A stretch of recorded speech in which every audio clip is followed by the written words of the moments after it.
সৃষ্টিকর্তা কাউকে নিরাশ করেন না। তিনি সময়ের অবকাশে সেই জিনিসটা প্রত্যেককেই দিয়ে দেন। একটা মানুষকে কখনোই প্রত্যেকটা দিক থেকে অসফল তিনি করেন না। প্রত্যেকটা মানুষের জন্য পূর্ব থেকেই কিছু না কিছু নির্দিষ্ট করা থাকে।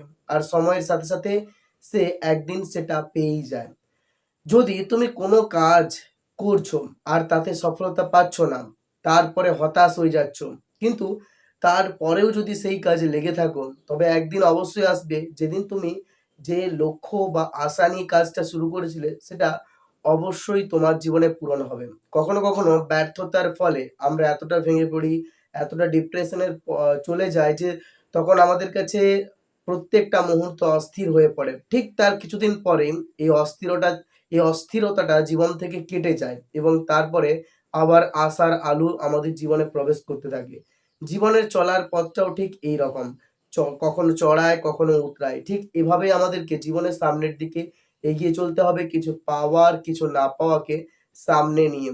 জীবনের সেই মানুষগুলোই আমাদের বেশি ভালো লেগে যায়, যেগুলো আমাদের কাছে অনেক সময় অপ্রত্যাশিত থাকে, যেগুলো আমরা চাইলেও পাবো না জেনেও।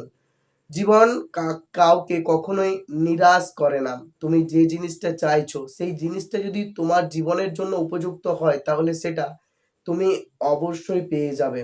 আর জীবনে সবসময় নতুন কিছু শেখার চেষ্টা করো। আমরা জীবনে বারবার ব্যর্থ হয়ে যাই তার একটাই কারণ, কারণ আমরা আমাদের জীবনে অলসতা আর কমফোর্ট জোনের মধ্যে নিজেকে জড়িয়ে ফেলি। যার কারণে আমরা নতুন কিছু দিনের পর দিন শিখতে পারি না। একই জায়গায় রয়ে যাই, যে কারণেই আমরা ব্যর্থ হয়ে যাই। ধরো তুমি একজন স্টুডেন্ট, তাই তোমাকে প্রতিদিনই তোমাকে নতুন কিছু শিখতে হবে, নতুন কিছু জানতে হবে। কারণ তুমি যদি এটা না করো তাহলে তোমার পেছনের জন কিন্তু সবসময় কিছু না কিছু শিখছে। সে কিন্তু চাইবে তোমাকে যেকোনো মূল্যে তোমার জায়গা থেকে সরিয়ে ফেলতে। তাই প্রতিদিন অন্যান্যদের সবাই থেকে নিজেকে আপডেট করো একটু